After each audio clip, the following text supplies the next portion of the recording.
Thank you, Wendy, and thanks everyone for being here. Welcome to the virtual Hot Topics for May 18th. And I want to say hello to those of you who are joining us via Facebook and invite you, as you have questions, if you do, to type them in the comments and we will get to them. And then Zoomers, feel free also to type questions in the chat area, and we will bring those up as time allows and as the topic seems appropriate. We do hold these hot topics every Monday evening from 5:30 to 6:30 p.m.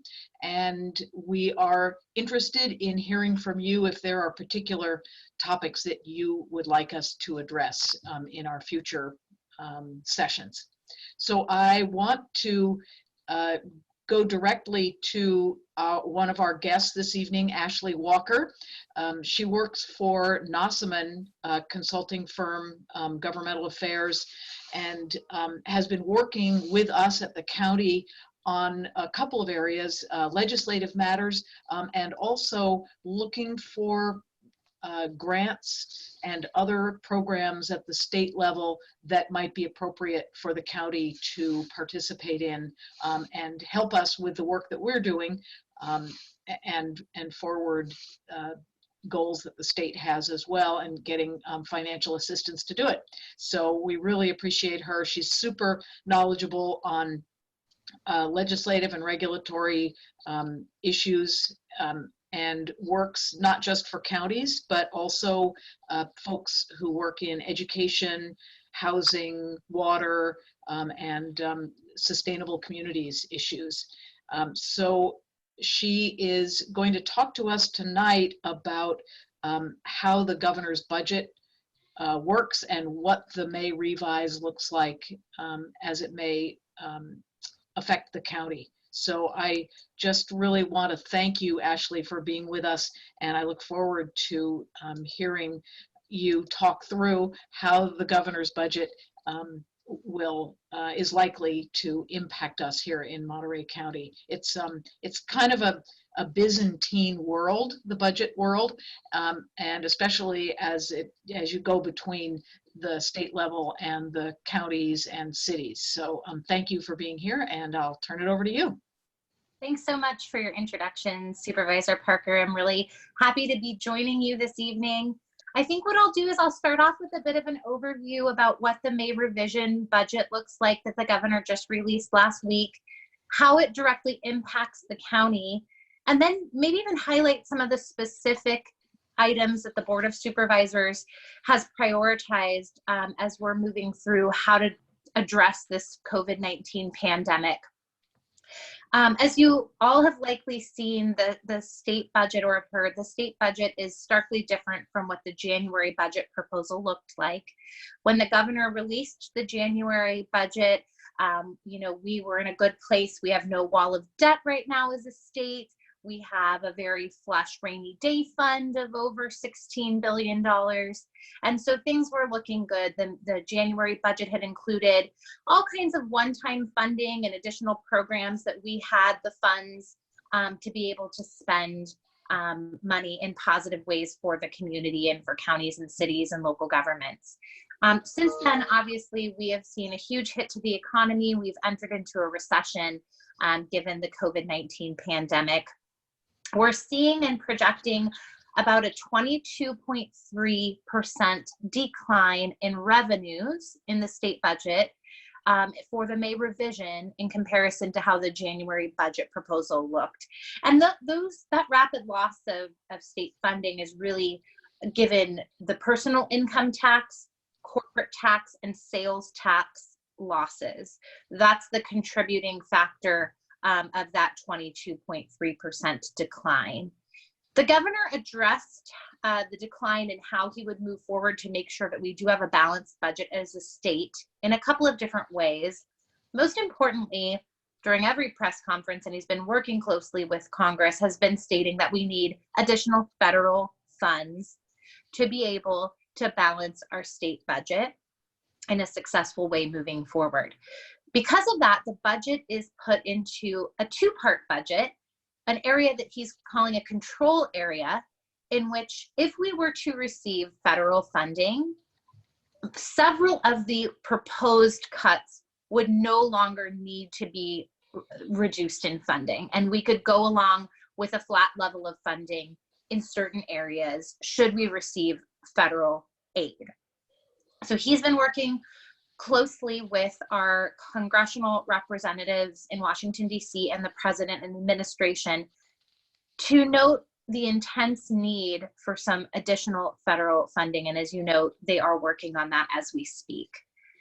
I will say, in addition to that, he is proposing several different cuts that could impact counties. But I should say that he has allocated from the federal funding $1.3 billion to counties from that coronavirus relief fund from the federal government as part of CARES Act, directly to counties who did not receive a direct allocation from the federal government, which is Monterey County.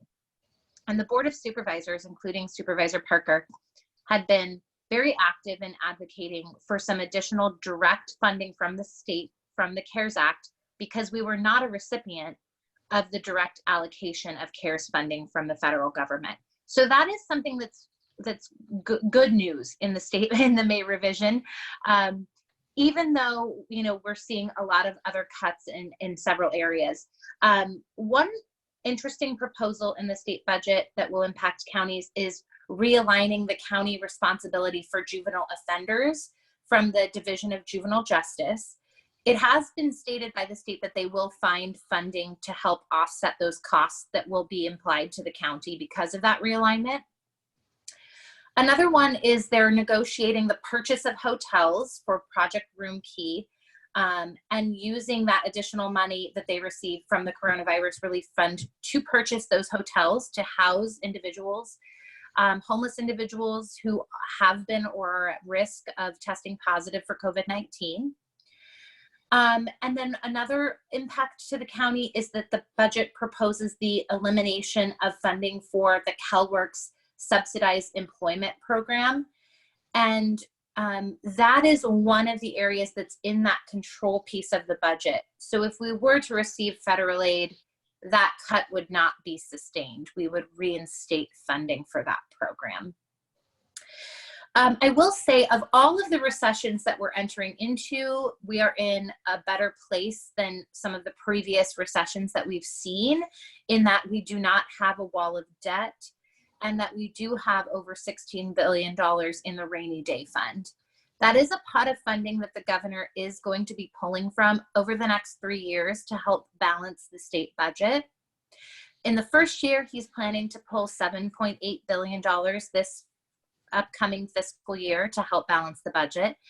And then in the out years, it goes down a little bit. Next year, just over $5 billion, and the year after, just over $3 billion to help balance our state budget.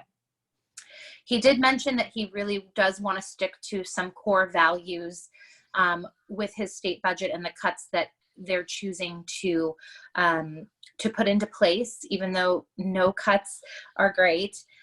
He has maintained funding for earned income tax credits. He's maintained funding for CalWORKs, SSI, and SSP programs, the grant levels, and eligibility for middle income families for Medi-Cal and Covered California. So those are some of the things that he's keeping funding level. Moving forward to kind of touch on just a few of the issues that are important to the county and to the community that Supervisor Parker and the Board of Supervisors have been advocating on include things like the shortage of food and supplies because of the COVID pandemic. Making sure that there's a disaster relief fund for undocumented community members, which was announced by the governor that there is. Additional personal protective equipment and testing supplies, and specifically for our farm workers and agricultural community.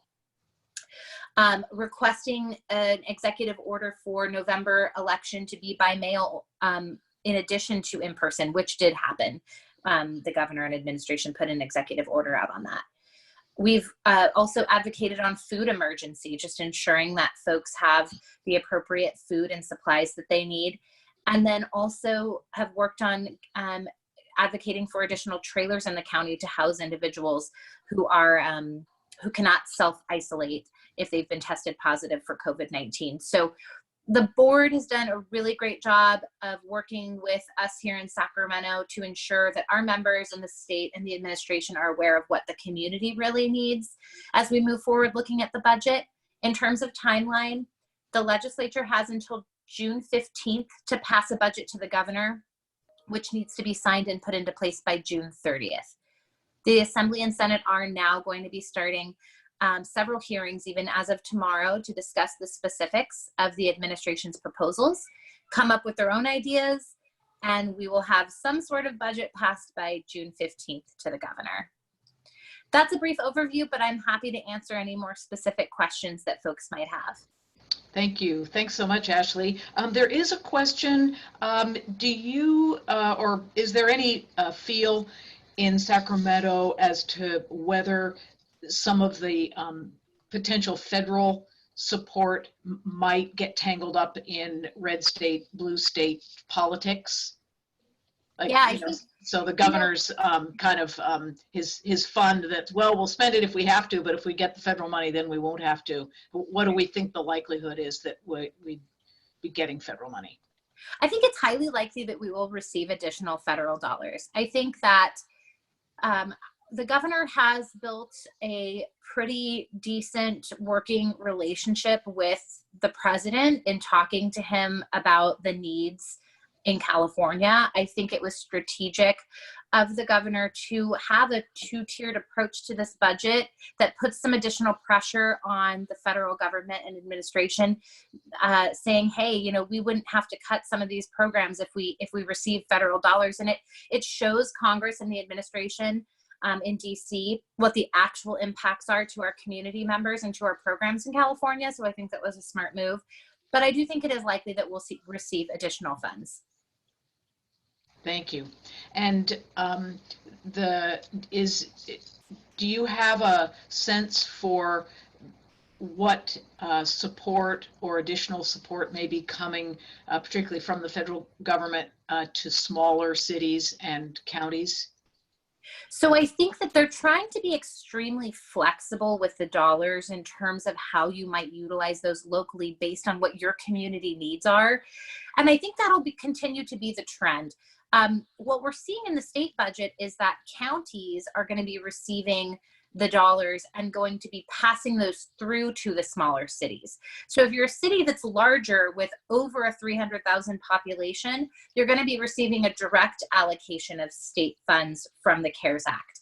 But if you're not, if you're a smaller city, as most of the cities are in Monterey County, under that $300,000 population, they're going to be receiving funds through the county's allocation. And we're not clear what that process is going to look like yet, but I have a feeling that that will be the trend. I was going to say, okay, so what's the formula so that you know, cities know what they might get, but apparently that's still to be worked out. Yes. You know, a question I wanted to ask you, and it's not strictly speaking a budget, well, related question, although it has budgetary impacts. One of the concerns that I have is the as business sectors open up, we have a large workforce here that is not provided with paid sick leave, and many without health benefits. And so as businesses reopen, we are going to need from the federal government and the state government ongoing protections, essentially subsidies for these businesses to make sure that their workforce have the kind of leave banks to be able to be paid if they get sick, or if they have a family member who's sick that they need to take care of. Are those kinds of provisions in the governor's budget going forward? Yeah, so what's really helpful is, and we can share this link, but there is a a website page on EDD's website completely dedicated to COVID-19 related questions. Folks that are impacted by COVID-19 have the right to apply for obviously not only unemployment insurance, which we've seen, but disability also, and for paid family leave if one of your family members is impacted by COVID-19 also. So I would recommend that if community members have questions, it's a very detailed FAQs helpful website page on EDD's site that we could share. That's great. Sounds overwhelming. But useful information. Yes. And they do also, Supervisor Parker, they do have an unemployment benefits guide as well on the COVID-19 website. Great, great. Yes, I did see a side-by-side comparison, and that's really helpful. Oh, and Wendy is putting up, this is on the EDD site, as you suggested. Here's, she's showing the page and where the information Yep. Can be. There's that, and there's also the one for disability, which I think that might be helpful also, because it's rather than unemployment, if you're unable to work because you are sick, you do have the option to apply for disability or paid family leave in the event that a family member is sick also. Okay, great, thank you. I do have a question. I want to note that Dr. Moreno, our public health officer, is also with us, and Charles McKee, our chief administrative officer, is also on the call. So really want to express my appreciation to them for all of their leadership and taking the time to be with us tonight. There's a question from Facebook. The person is saying they're sad to see the cuts to educational and social services, but few cuts to public safety and law enforcement and the prison system. The question is there an opportunity to organize and mobilize to push back for different priorities? There always is. And what's great about our state budget process is that the legislature has the opportunity to weigh in. And so if the county has priorities, then we can be working with the legislature to ensure that our priorities are included in the discussion and debates moving forward about what the legislature thinks the state budget should look like also. So there's always an opportunity for advocacy efforts on what's included, what's going to be cut, and what's going to be funded. Thank you. Yes. All right. So I do have a question about some conditions related to relaxing the restrictions, and I think I'll wait on those because we're going to hear some more about testing, and then we'll take that question later. Let's see, someone is reminding us that funding is available for undocumented immigrants. I think that program just started today. And the deadline to apply is June 30th. And if you want to find out more, United Way's 211 apparently is a good place to find the contact information for that.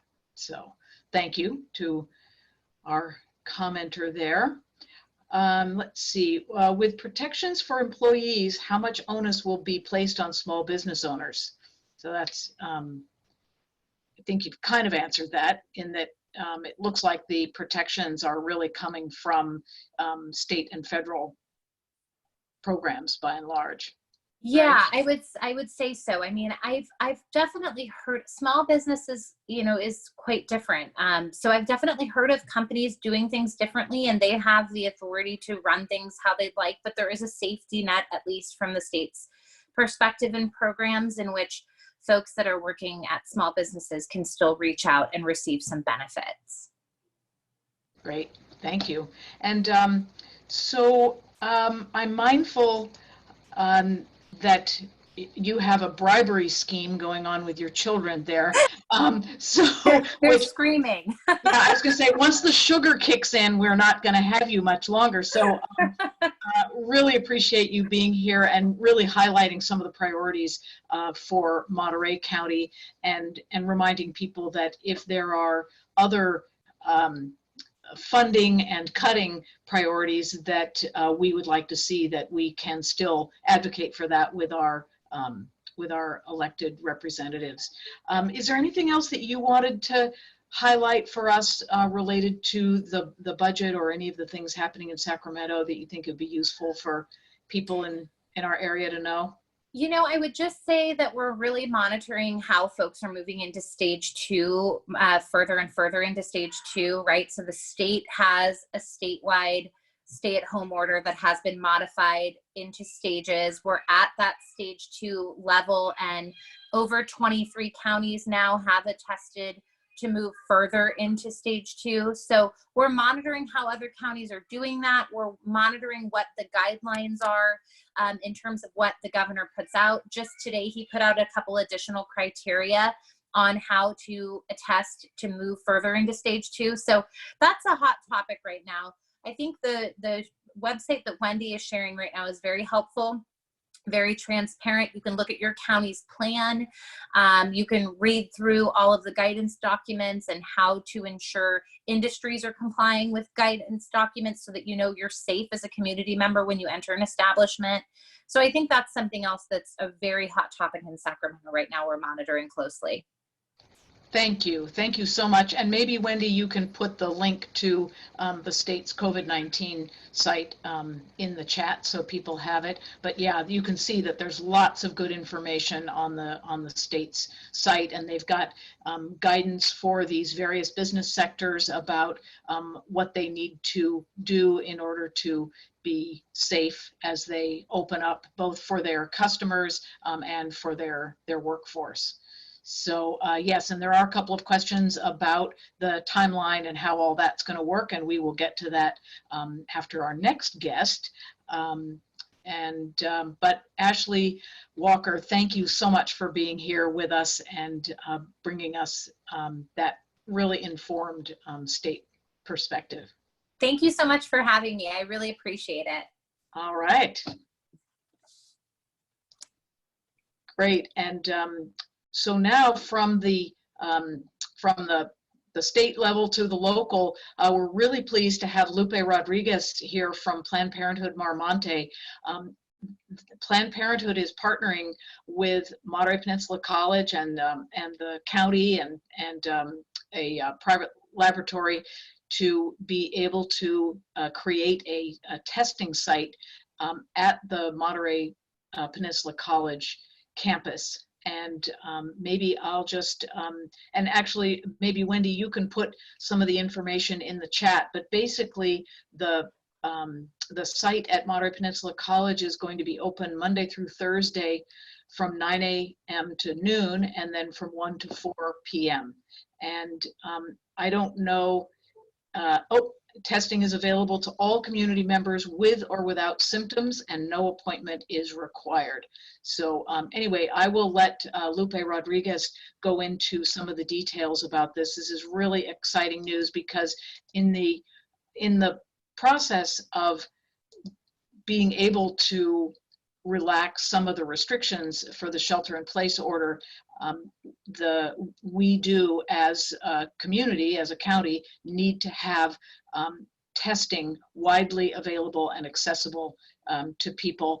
And so Planned Parenthood is really being a great partner in making sure that that we do have yet another testing site that is available to the general public. So Lupe, thanks so much for being here, and please let us know what you are up to.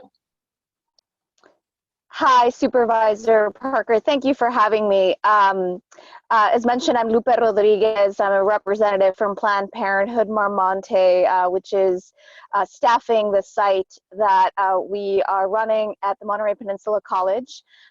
We just left the site today, and we're very pleased with the community turnout, and are very excited about our ability to do this testing. The supervisor mentioned we are going to be open at the site Monday through Thursday from 9 a.m. to noon, and then a second shift from 1 to 4. We are testing until we have consumed all of the tests we have. So, so if folks would like to receive a test, you know, we recommend that you arrive early. And we, as mentioned, are not, there will be no charge to the patients that come to the site. And we do ask, of course, that you bring your ID and insurance card if you have one, so that we can process your test through that. But no charge will be asked, or nobody will be asked to pay anything at the time of testing. And we're really excited about working, you know, to expand access as we see in the community. You know, we're starting off with a capacity that we're able to put together to get this going quickly. But you know, depending on community response and need, we, you know, are looking for additional sources of funding and other types of support to be able to expand the testing. Again, just really excited to be able to do this for the community and to, you know, to support all of our communities across the state of California, and of course locally, to be able to have access to testing and to be able to reopen and to look at options for the community. Thank you. Thanks so much. This is really so exciting to find these kind of new partnerships. And so you said that people should bring their identification, and if they have insurance, they should bring their insurance card, but that like the insurance will be billed, but that they won't have to, there's no copay, or there won't be any obligation to the person getting tested. That's exactly right. So nobody will have to pay out of pocket for the test. And again, regardless of whether or not you are insured, you will receive a test.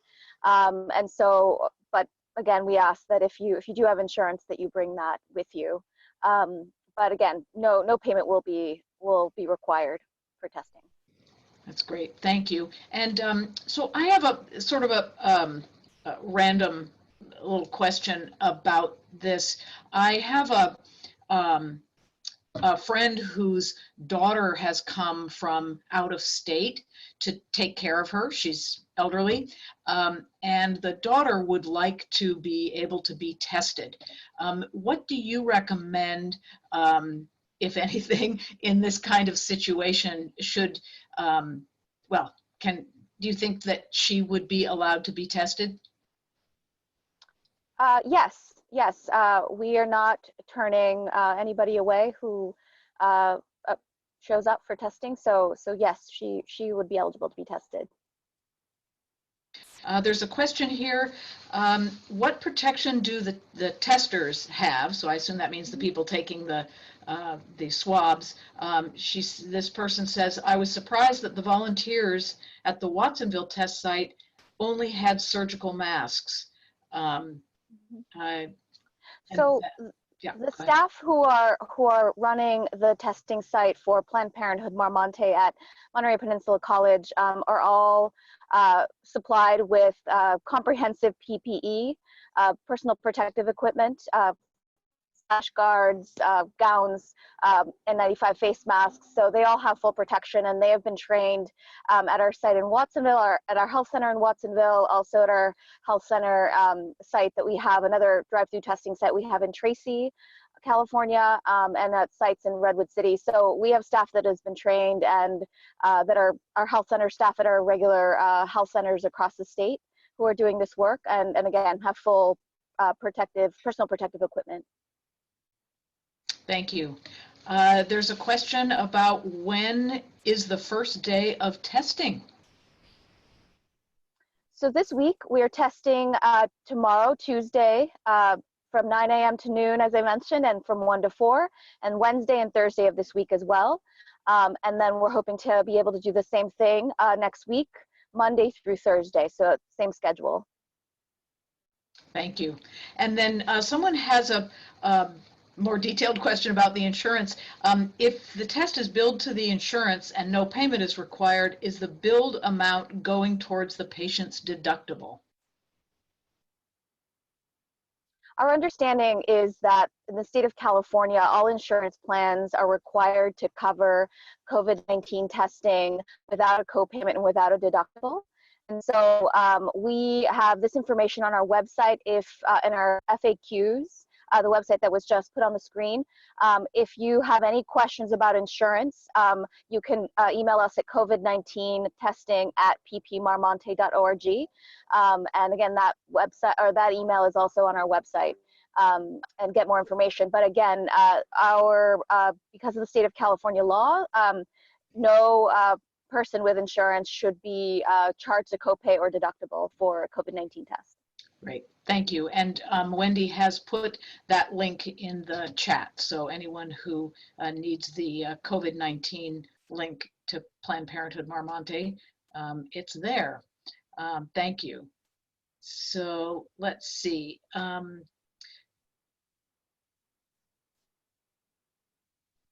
Right, okay, more, just that information being reiterated in the chat. So great, well, thank you very much. So so today was today your first day of kind of doing a test run to see how the testing was gonna work? How did all that go?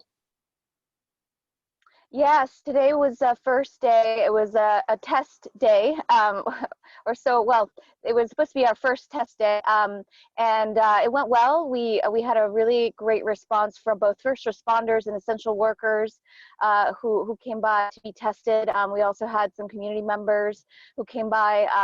We did observe that are amending our protocol to be able to make the process a lot faster for folks who show up. We did see a little bit of a wait time, so I think that's an expectation that community members should have when they come by, that there will be a bit of a wait time. But we're again amending our protocol so that we can make it faster. But we did have a really robust response, and again, we hope to be able to maintain this as long as there's community need. That's great. What's the maximum number of tests that you can do at that site? So at this point, we can do a maximum of 100 tests per day. Again, as mentioned, we're looking, again, depending on community need, looking at other options to be able to expand on that. But for now, we can do 100 tests per day. That's great. That will really help. How are you getting the word out about this, and what can people do to help you spread the word about this site? Well, we've been reaching out to community organizations to get the word out. We reached out to our first responder groups specifically to be able to support them in getting the testing they need, and are, again, also reaching out to other community groups for essential workers and other community members. So we're doing that. We're doing publicity through the media, and hoping to speak more about the availability of the testing in the coming days and coming week. And of course, you know, we ask that the community, if you need it, and if you know that there are community members who could benefit from this service, to send them the information. Your support in spreading the word is also very helpful in the process of letting people know that the service exists.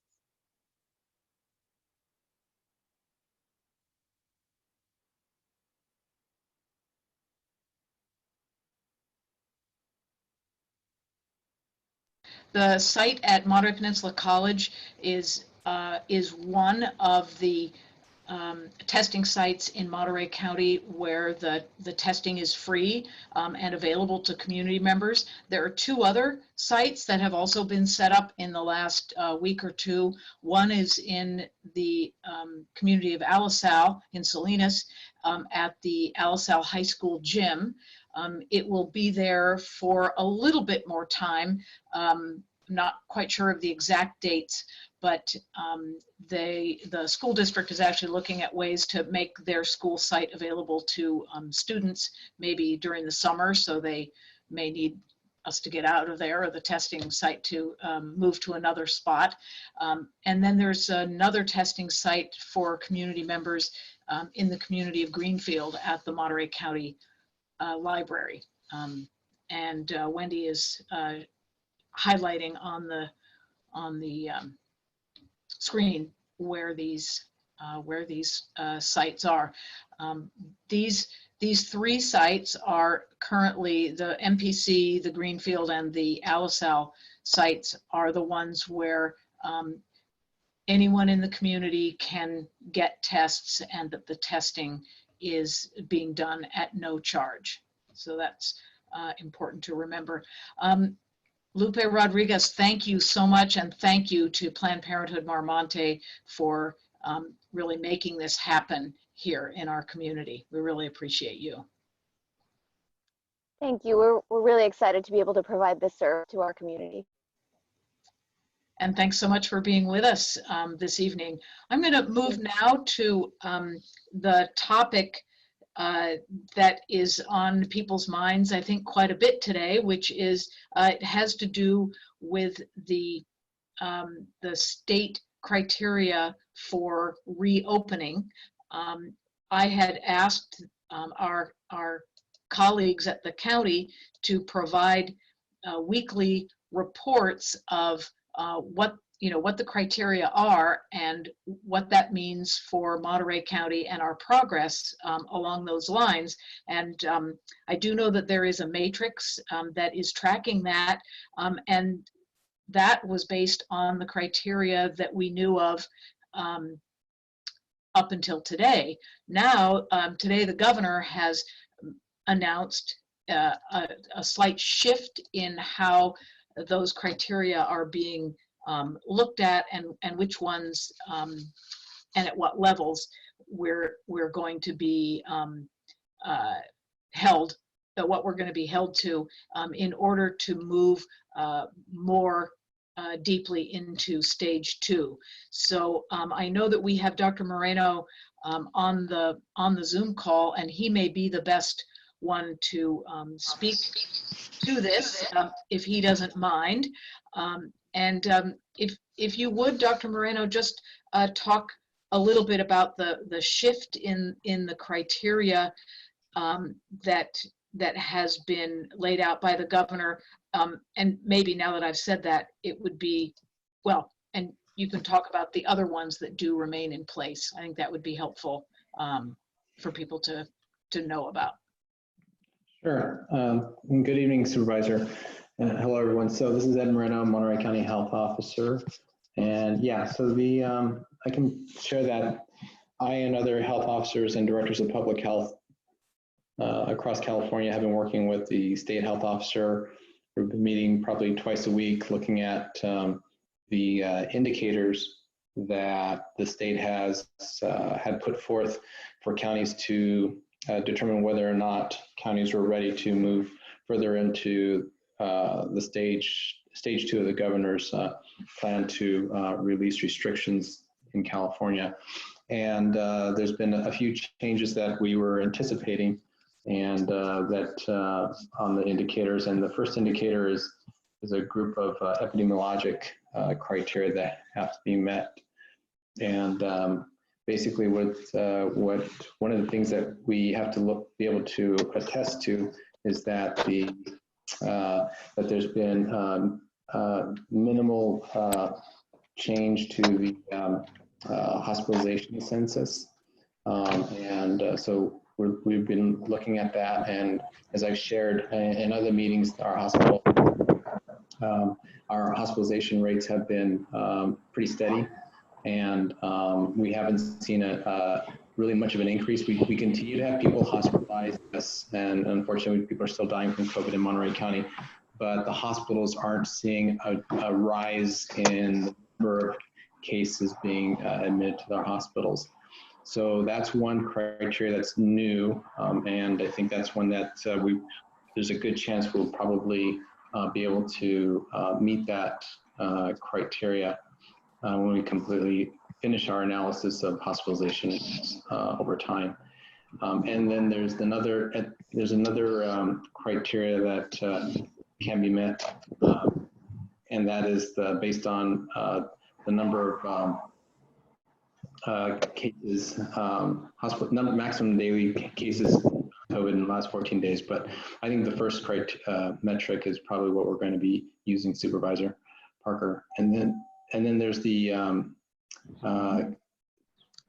last 14-day cumulative incident rate, or the 14-day test positivity rate. And one of those, either one can be used that a county is ready to move forward. And so the second one there, it says the positivity rate in the county over the last 14 days has been less than 8%. And so what we know at this point is that our positivity rate has been around anywhere between 5 or 6% pretty consistently. And so we think that that will be another metric that we should be able to meet when the time comes to submit our attestation. The remainder of the indicators are that the governor has laid out and the state health officer has laid out have to do with being our capacity to protect essential workers, our capacity to test, and our overall containment capacity, which deals with being able to have enough people to do case investigation, contact tracing, and also protect homeless individuals who are at risk of complications, severe complications of COVID-19 by having enough housing available to, and in this case, 15% of the homeless individuals could be housed if we needed to protect them from COVID-19. And then there's hospital capacity, and that we'll have to work with the hospitals to make sure that they have enough surge capacity, which our hospitals are working very hard, Supervisor, to increase the capacity to hospitalize COVID patients, people with COVID-19 should that occur, and also to secure enough personal protective equipment to protect our healthcare workers while they're providing care to people who are infected with COVID-19. And then lastly, we need to look at making sure that our skilled nursing facilities have enough personal protective equipment to last at least 14 days. That's at the current burn rate, which is how fast they're, at the rate they're using PPE now, the state's okay with that. Do they have 14 days under current circumstances? So we'll need to go back to the skilled nursing facilities and see if they, making sure that they all have that ability. So one more thing, Supervisor, on this, and I'll probably ask if Charles McKee wants to expand on this, but there was one, excuse me, there was one difference under testing capacity. So in the prior attestation guidance, counties had to show that they were testing 1.5 individuals per 1,000 residents, which is for Monterey County, that's 651 residents being tested. And we're not there yet, but the recent change will not require counties to show that they're testing that many individuals, merely that they have the capacity to test that many individuals, knowing that we can make it available for folks, we can make it accessible to folks in Monterey County, but getting people to test is an additional challenge. So it looks like the state's going to allow us to just show that we've ramped up capacity. We could test that many people if we could get them to testing, and we have a plan to get there with that volume. But we think we have the capacity. What we have to do, supervisors, we have to go back to our hospitals, because if we're going to include their testing capacity, we have to know how much supplies they have. So some hospitals are running really low on supplies, and others are doing better with their supplies. So we'll get that information from them and update this new testing capacity requirement. Yeah, I'll stop there because I see if Mr. McKee has something he wants to add to that. Thank you, Dr. Moreno. Yeah, Charles McKee, any thoughts you want to add into the mix? What I would just say is that we have to balance the obvious relaxation of the criteria that the governor has laid out with some of the realities of what can open, what should open, and make sure that we're still vigilant in all the good protocols that have been put in place and have been recommended by our healthcare professionals, so that we don't have a backslide. We don't want to go backwards and have to reimpose. And so I'm really, I'm happy that the governor has looked at some changes for us, and I think that there's an opportunity to make sure that we keep businesses open without having any negative impact, and that's certainly the hope and the goal. Thank you. Yeah, I appreciate that. I mean, we've been so successful in Monterey County at really keeping the transmission rate pretty slow and steady. And that's been protecting people's health and lives, in addition to maintaining our healthcare capacity. There are a couple of questions. I know people are curious about kind of the timeline for Monterey County being ready to make the attestation to move further into stage 2. So maybe Charles, that's a good one for you. Do you have a sense for the timeline? I know staff is looking at all of the criteria, but I don't know about the timeline for actually submitting an attestation. Yeah, very good question. And as you said, we're looking into all the pieces, and there's several pieces that I think, as Dr. Moreno may have hit on, that we have to get from others in addition to actually collecting the data ourselves. So, for example, we need to make sure that the hospitals are putting down in writing their attestation of meeting the criteria for the hospital surges and PPE and all that stuff.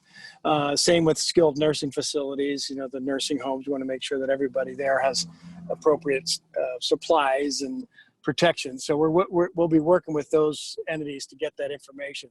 That said, I think we will be looking at bringing something before the Board of Supervisors for the Board of Supervisors concurrence on submitting the variance, I would say within the next 2 weeks is my hope.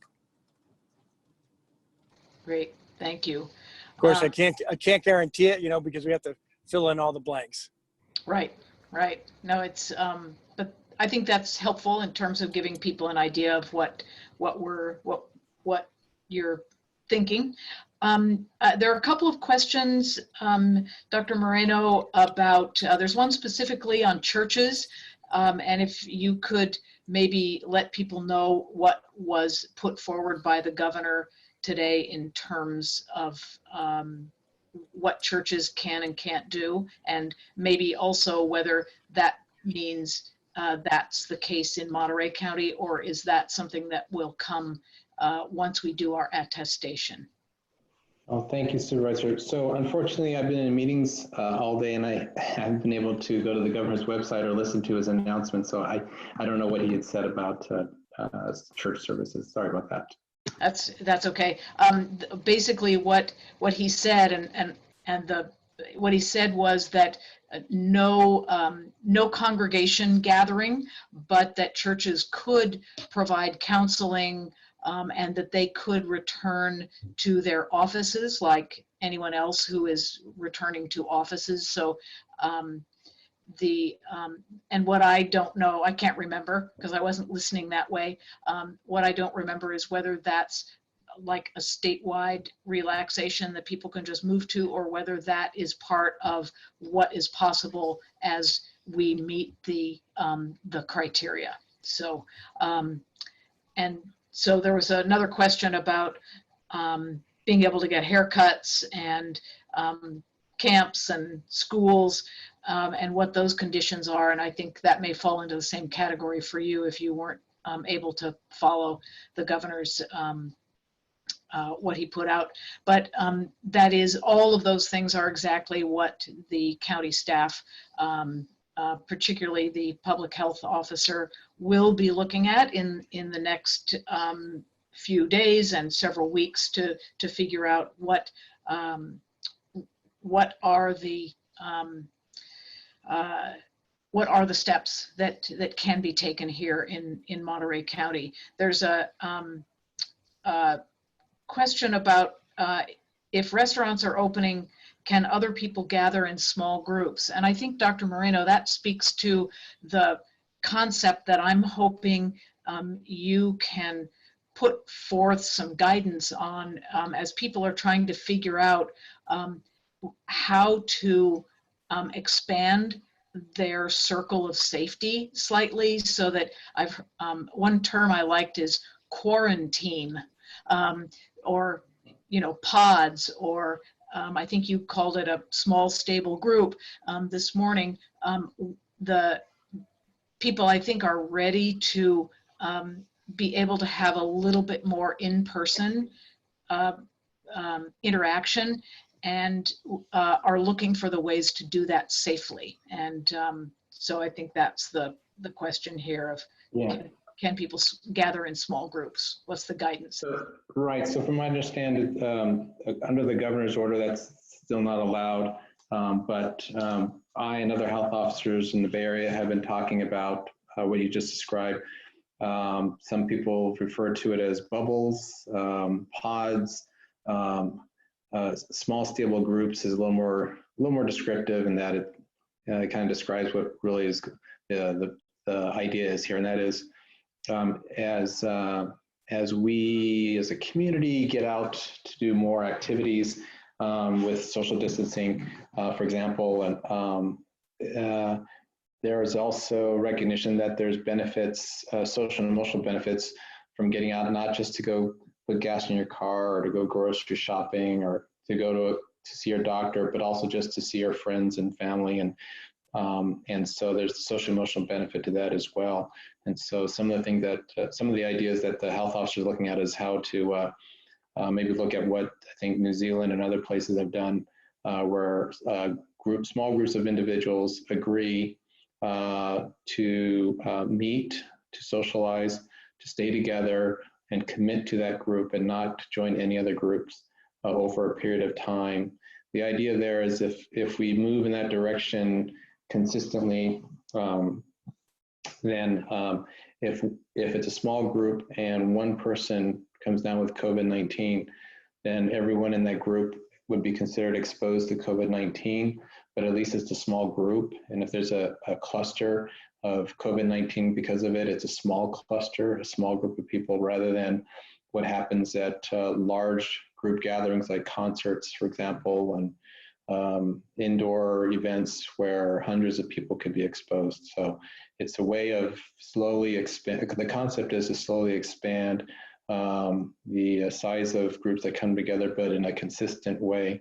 So it's kind of the opposite of what some counties did. If I could take another minute of your time, Supervisor Parker, what some of the counties, it's for a little context, what some of the counties did in California was they limited the size of group gatherings to 100, then they limited it to 50, then they limited it to 10, and then they said, as things got worse, they said, okay, no more group gatherings.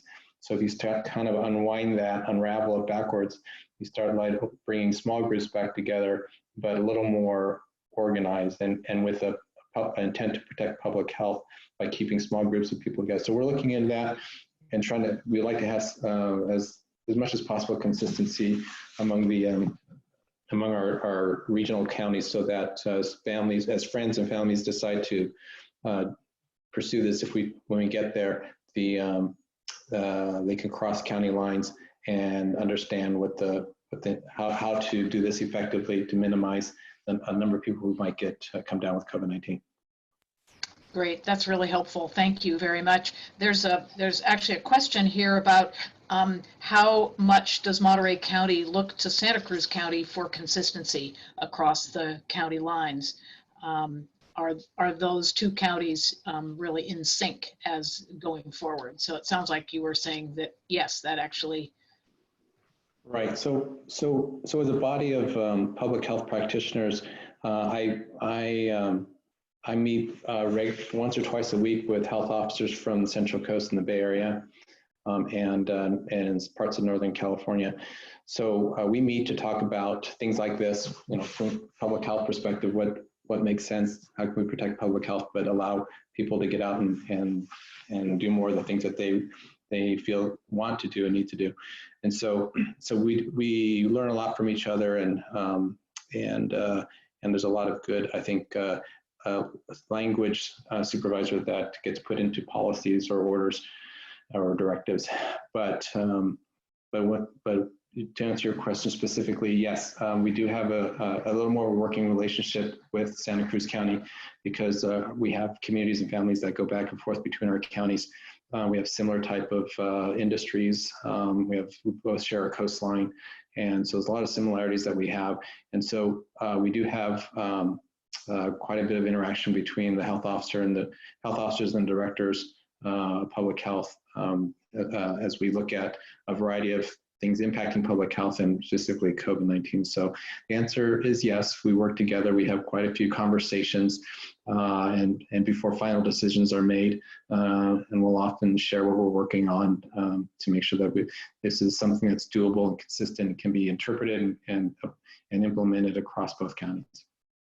Thank you. Yeah, it makes a lot of sense. As you say, there's a lot of people who live and work in, either one or both places. So one other question for you, kind of a detail. One of our mayors is asking, do people need to wear face coverings in the elevators and common areas in a mixed-use residential building? So the answer is yes. And the reason is because elevators tend to bring together people who are not from the same household. And so absolutely, and elevators don't have very good ventilation. The air in the elevator does not circulate, even though the door is opening and closing. There's really no breeze going through an elevator to speak of. And so air droplets, which can carry the virus, can linger in an elevator for some time, in addition to common places.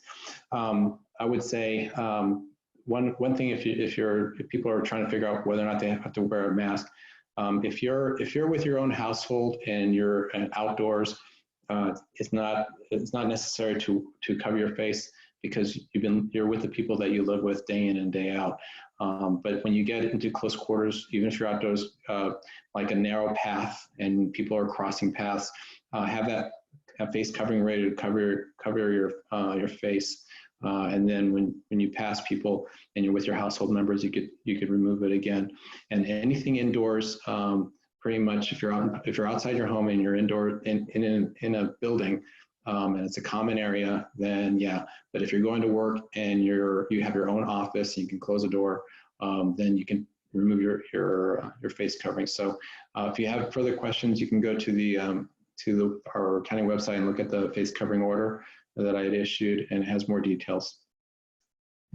Thank you so much, Dr. Moreno. Really appreciate your level of detail and the really easy to understand way that you talk about it. Several of the attendees have commented in the chat how much they appreciate you and Mr. McKee and the other guests today educating us about some of the details, and also the larger context of what we're doing. So thanks so much for being here, Dr. Moreno. Really appreciate it.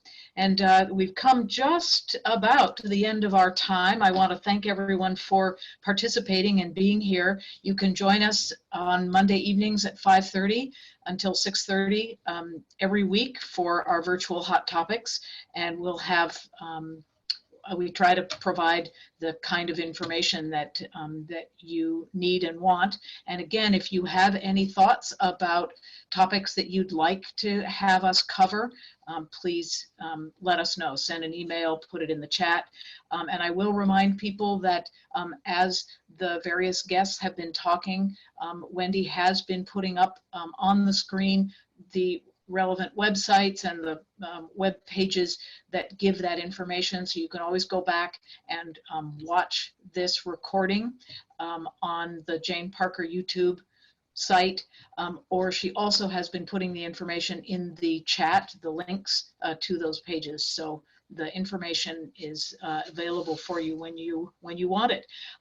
I also wanted to just remind people that the Great Plates program, which provides 3 meals a day potentially for older folks in our community, is up and running. And if people want information, if you are a restaurant owner or chef and you would like to participate, or if you are a community member or know of a community member who might qualify, you can go to 211 and get the information you need to sign up to participate, either as a provider of food or a receiver of food. So thank you again so much for your attendance and participation. We are out of time for today, but I look forward to seeing you next week, next Monday evening at 5:30, same time, same place. Take care. Have a good week. Be safe and be kind.